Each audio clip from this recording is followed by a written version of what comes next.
Ang tagalupa na viral ang mukha. Bip, bip, bip, bip, bip. Bumibip, bip, bip, bip, bip, bip, bip, bip, bip, bip, bip na ba? Ang lahat. Martian. Beep, beep, beep, beep. Enrico Pañero. Bip, bip, bip, bip, bip. Beep, beep, beep, Bip, bip, bip, bip, bip. Bip, bip, bip, bip, bip. Titilaok! Titilaok! Beep, beep, beep, beep, beep. Ito na ang 101.1 Yes FM Balitang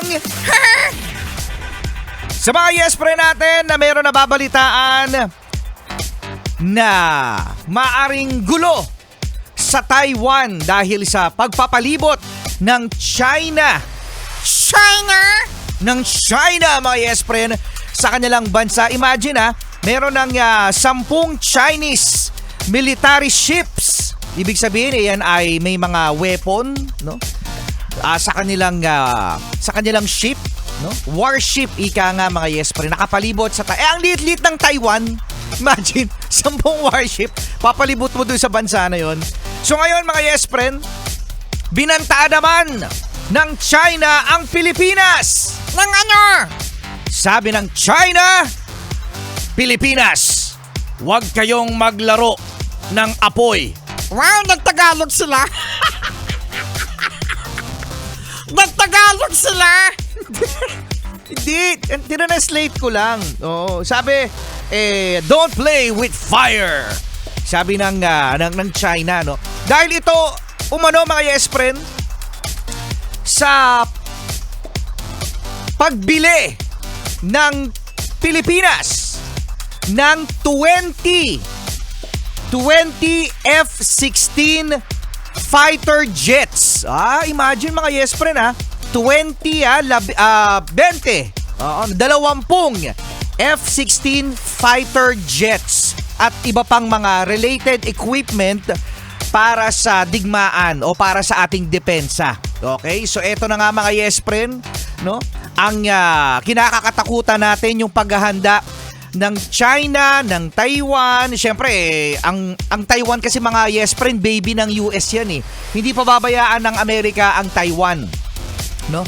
At ang siste dito mga Yes Friend, kapag nagkaroon ng gulo sa Taiwan, napakalapit naman ng Taiwan. Tingnan niyo yung mapa mga Yes Friend. Okay, nakikita niyo yung mapa? Tika, hindi pa. Wala silang map. Hindi, Google nyo. Tingnan nyo. Malapit sa Batanes. Malapit talaga mga Yes Friend ang Taiwan sa Pilipinas. So ngayon, kung magkaroon ng gulo dyan, bukod sa meron tayong mahigit 250,000 na mga OFWs, eto na nga mga Yes Friend, ang malupit dyan.